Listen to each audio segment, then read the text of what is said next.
Happy Friday, Facebook, and I am beyond excited. We have got author Stephanie Erickson, who is a master of social work, a licensed social worker, with us to talk about her book, Plan for Aging Well. I can't tell you how excited I am. It's really important that we start talking about aging and how we want to age. So stick with us while we dive in to Stephanie's newest book.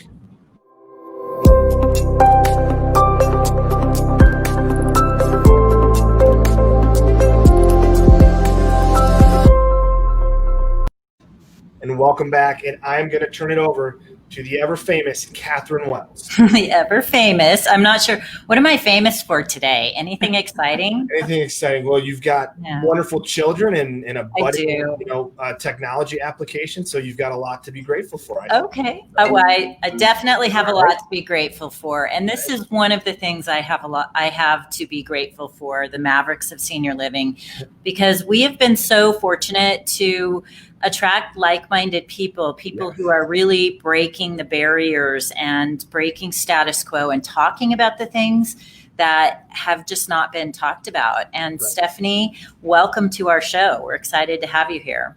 Thank you both very, very much for having me. Yeah. So Stephanie, tell our audience a little bit about who you are, how you got into doing what you're doing, and then introduce your book to our audience.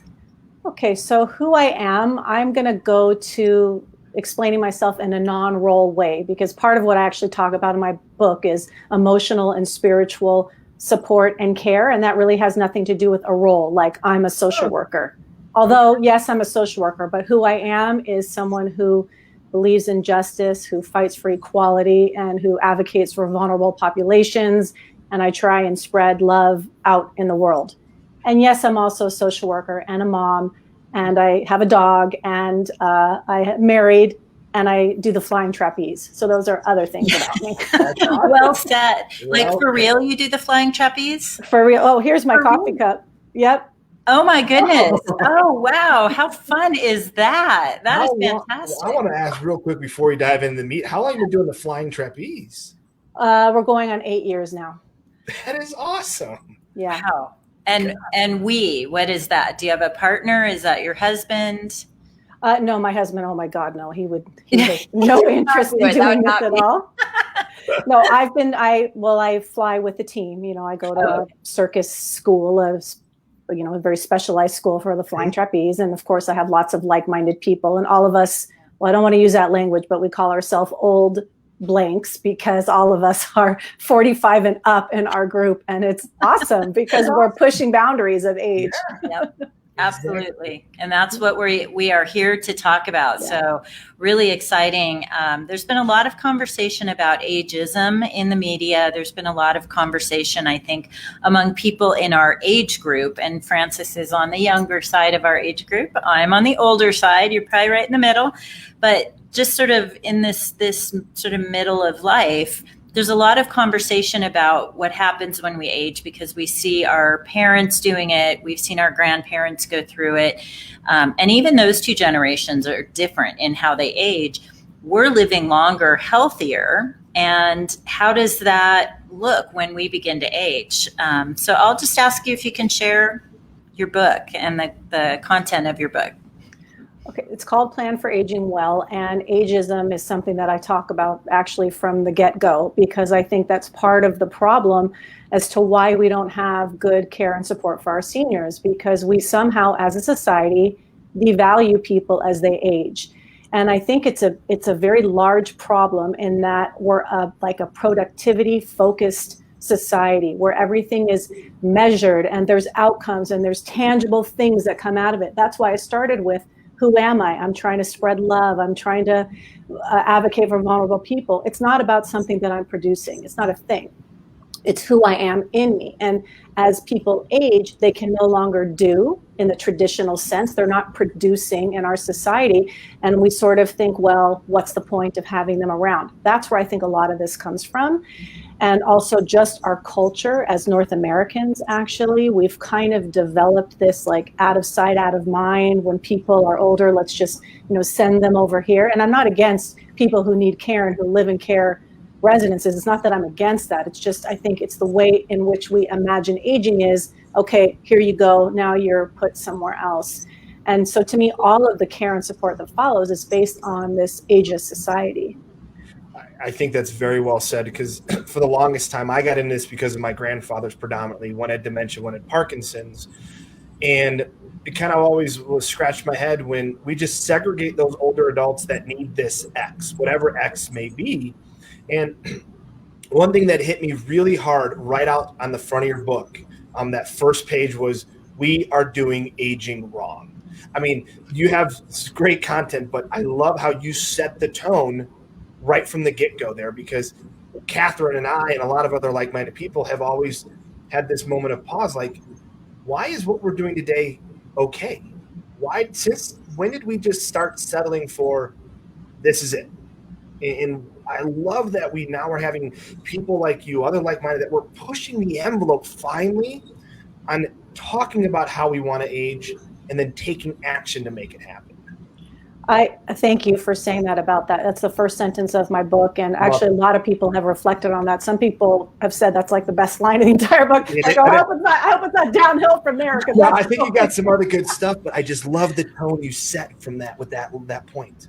Yeah, and I think I am trying to call people out. Like, let's stop saying, let's improve what we have. Let's rethink, restructure, reimagine what we have. It's not about adding more staff, which is a great thing to do. So again, I'm not condoning the governments and the organizations for saying, let's increase staff numbers. Obviously, we need to do that. But it's not about just putting more bodies there. It's about, how are those bodies helping other people, and how do we see the bodies that we're giving care to? It's so much more than that. It's a very philosophical, I think, approach. But I hope that people really look at themselves, look deep and hard at how they think of someone who's aging, and what are their actions doing for those who are aging around them, and then also for themselves, and obviously down into different generations. That's really well said. Yeah, and that line, by the way, is also the first line in your LinkedIn profile, as you explain your business. And I think it caught my attention too. It's like, yes. Albert Einstein has a great quote, and I won't get all the words exactly right, but think differently. We cannot solve today's problems with the same thinking we used to create them. And that's really that whole idea of, let's deconstruct what exists today, or just kind of try to start from scratch. That doesn't mean we go over here and we build everything from scratch. But if we start with a blank piece of paper, we'll start bringing in some of the things that are working today and leaving out some of the other things. I know that your background is, well, first of all, you're coming to us from Montreal, correct? Yes. Right. So any of our listeners who are out there, tell us where you're watching from. And if you have any questions for Stephanie along the way, please ask them. This is a great opportunity to get it directly from the author of this amazing book. I know that you are a family caregiver expert. Can you share a little bit more about that?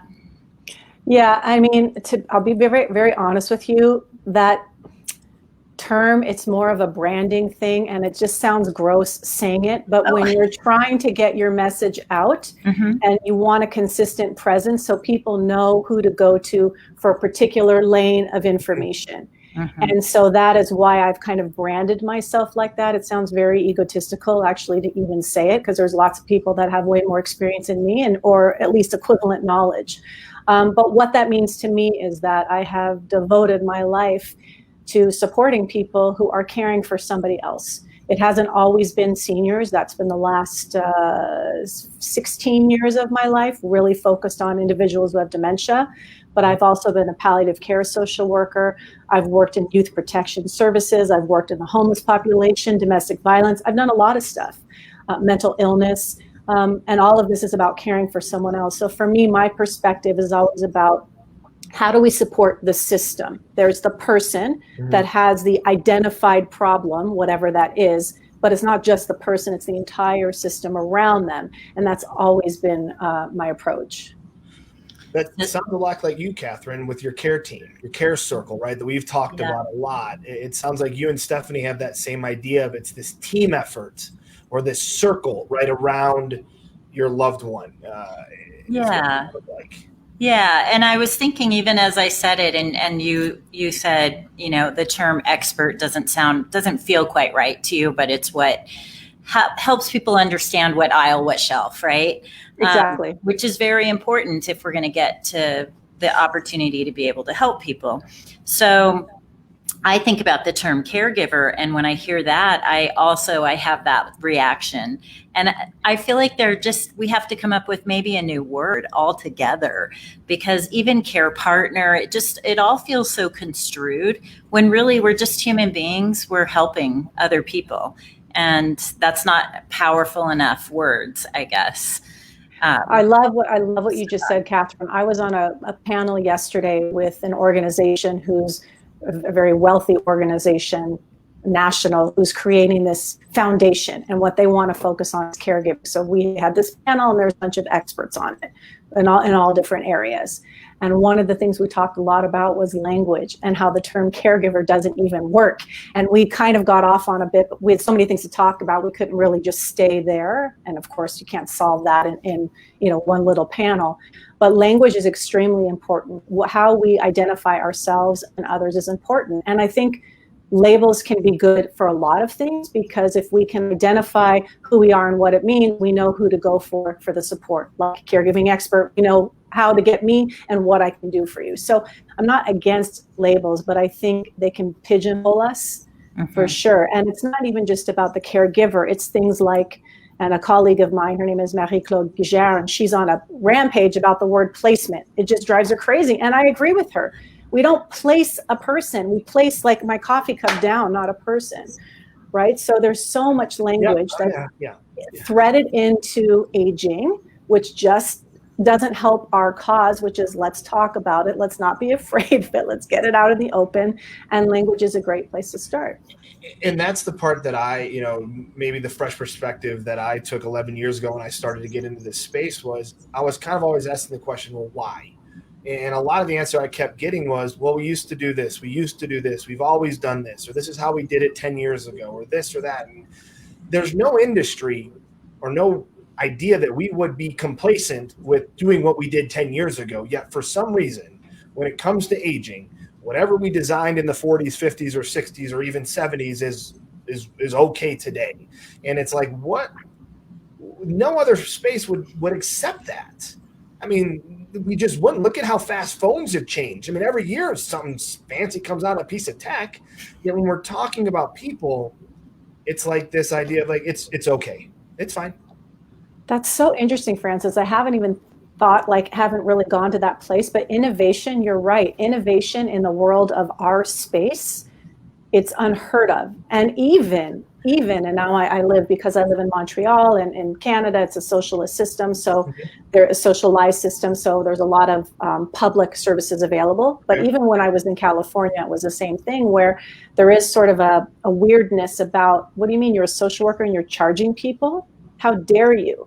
Like, well, I don't understand. Why can't I innovate and be an entrepreneur and try and develop something really creative and new to help people and still value my work and get paid for it? So it's so true when it comes to that connection, person to person. Innovation is looked down on. I never even thought about it. It's so true.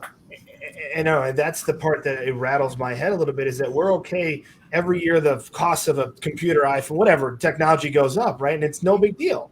But when you say you want to do a value add or improve this or change this when it comes to how we talk about aging or health or wellness, everyone's like, that's crazy. Why would you do that? Yeah. Well, why not? Like, why can't we desire to be better than we were yesterday, and whatever better may be, whether that's 0.5% or no percent?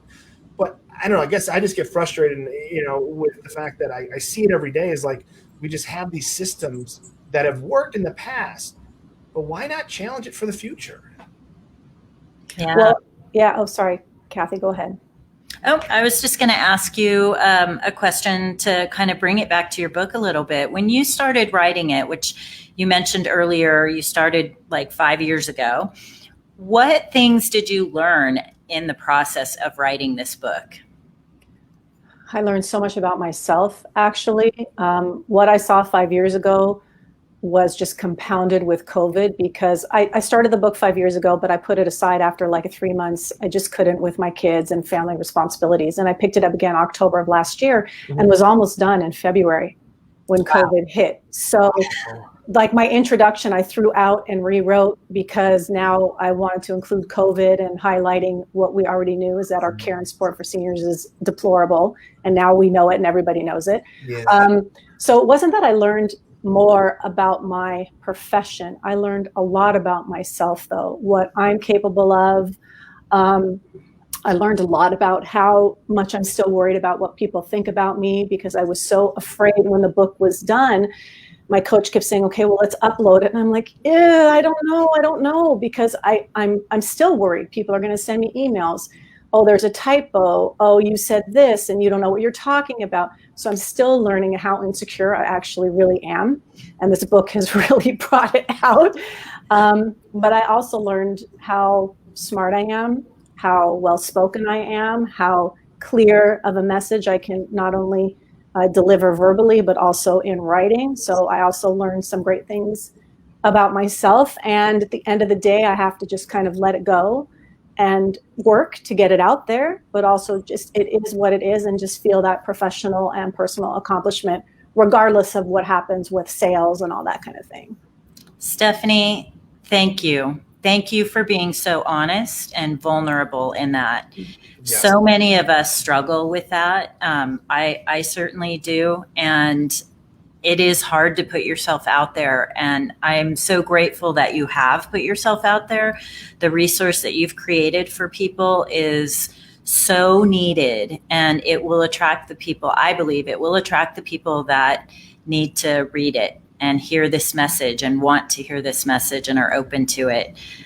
You're making change, and that's why we have you here on our show, because we look for people who are making change and really breaking the status quo. So thank you for being so honest and vulnerable. Thank you. I applaud you as well too. This is really resonates well with, I think, what we need. It is not a book that just acknowledges we're okay. It really pushes us to think more. And that's this one section, I think you call it feeding the soul. That really stuck out with me when I went through it, because it's what we need. It's this idea that there is more to us than just this, that there's these ideas behind us no matter how old or young we are, and we have to feed that, whether we are living with dementia or living with something else. And I think that's often lost. And so I love the fact that you brought it back to that, because oftentimes we overlooked, I feel we look at the person of their diagnoses, not as the person they are. And I think when we stop and look at them as a person living with something, we will finally go back to valuing them no matter where they are in the phase of life. So I applaud that a lot. I mean that. Thank you. Thank you so much. And, Kathy, when you're talking about, the vulnerability, and throughout my book, I talk about some personal examples of myself. When I talk about feeding the soul, or there's a chapter called Special Considerations, which I talk about different groups. I'll use that term, those of veterans, or, those who have been witness of crimes against humanity or experienced that, or mental illness. And in that portion, I talk about, I live with anxiety, and there are some days that are debilitating. I mean, Tuesday, I was crying half the day, just because my anxiety was really bad on Tuesday. Today, I feel great. That's who we are as humans. And if we do not start, am I allowed to swear? No, we're on Facebook. Yeah, you're allowed to swear. Yep. Good. Okay. I think there's just a bunch of bullshit out there, a bunch of fakeness, a bunch of, I'm going to pretend things are so great and put these great pictures online and these great stories.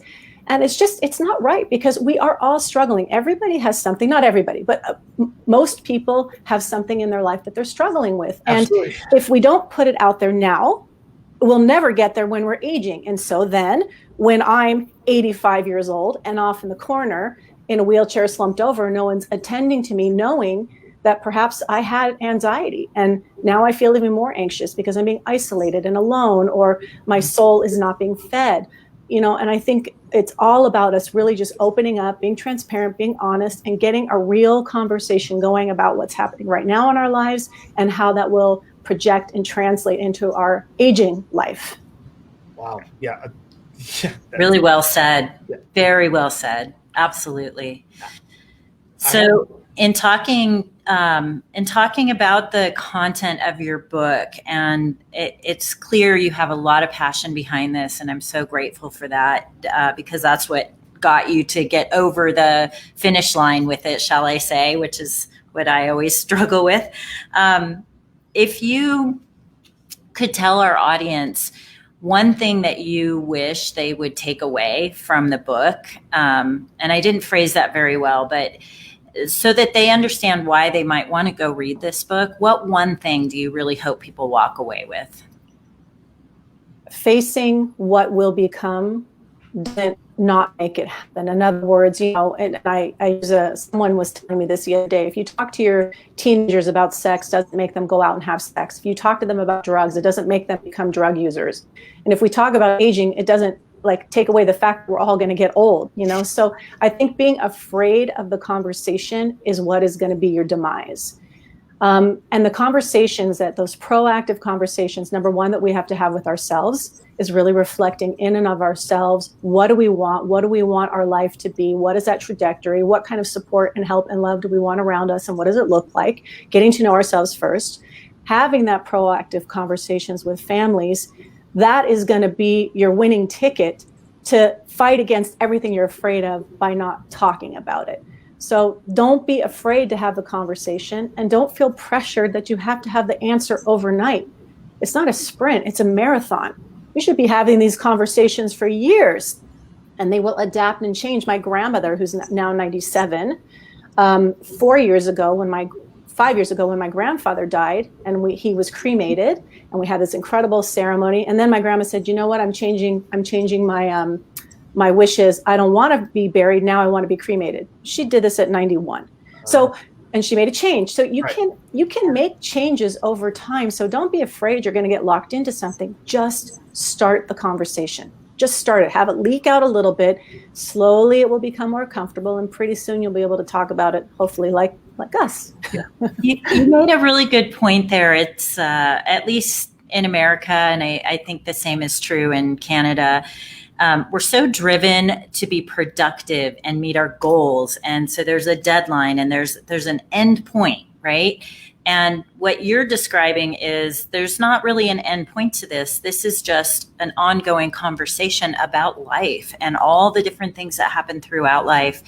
And my dad used to say, when he was in assisted living and maybe in his last year or two of his life, he would say, "This is not what I planned for my life."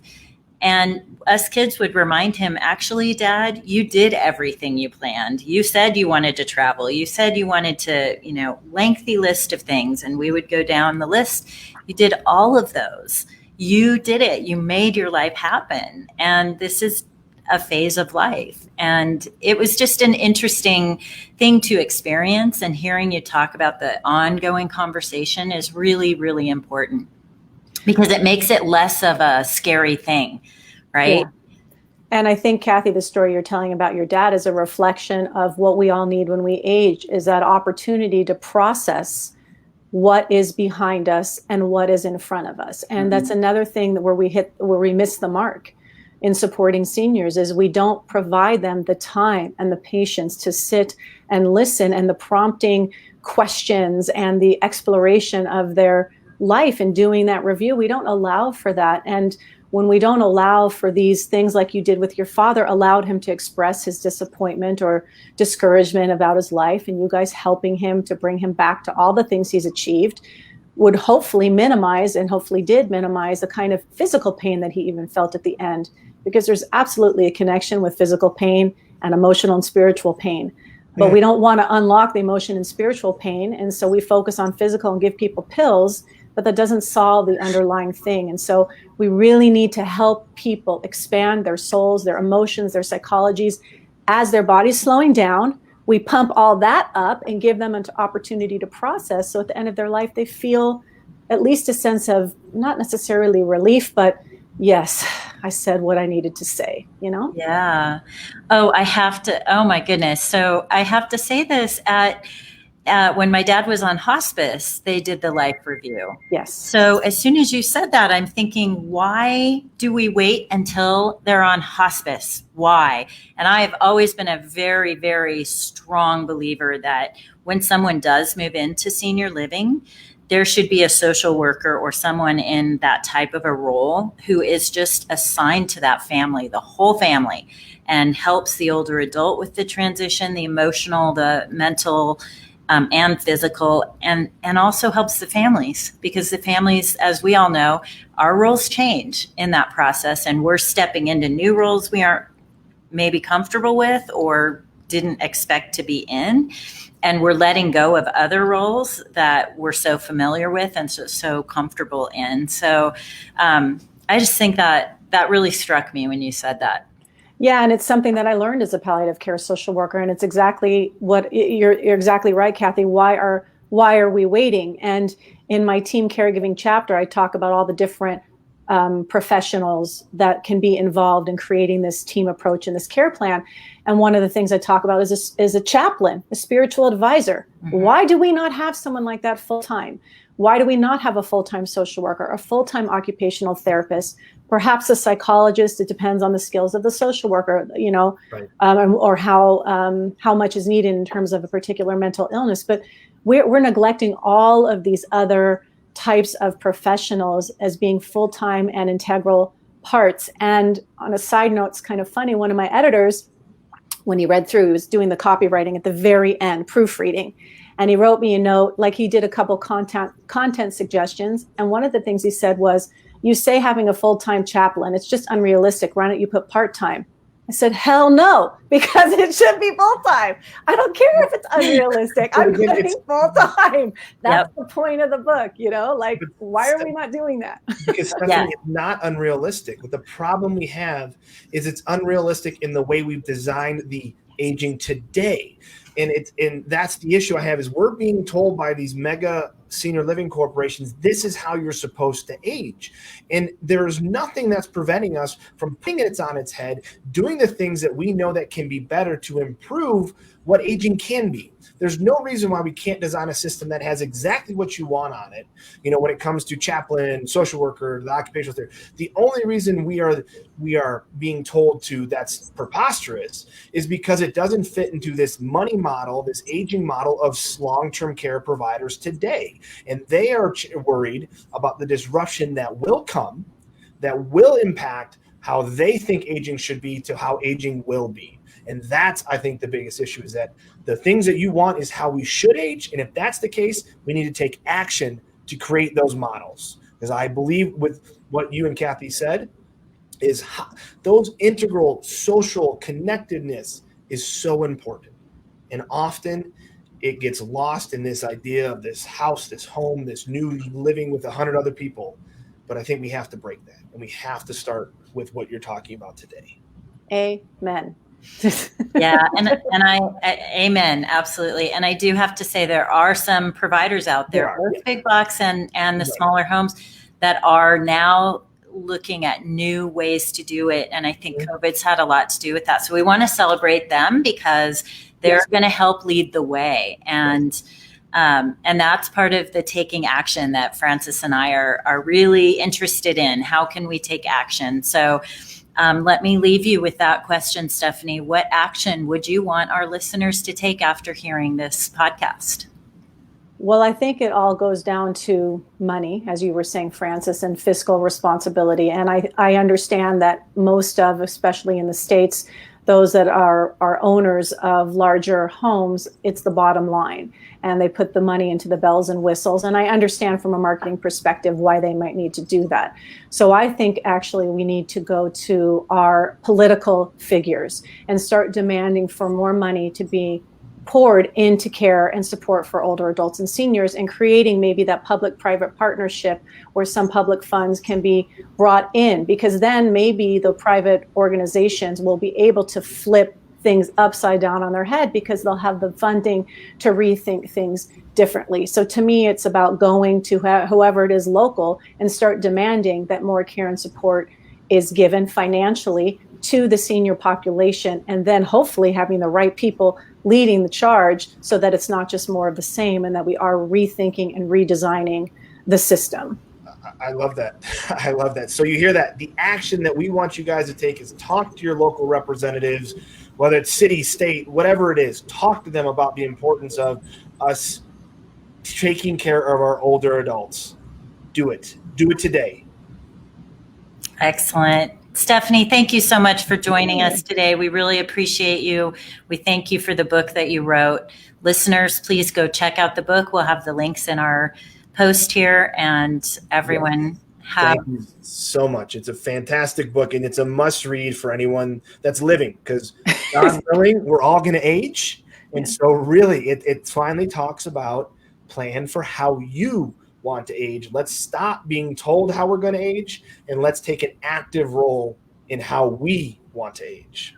Thank you so much both for having me on, and thank you for putting the links up of where people can get the book. Yes. Anytime. I love this conversation. Have me back anytime. All right. We'll talk soon. Everyone have a wonderful weekend, and stay tuned for next Friday, where we have another wonderful guest. Thank you.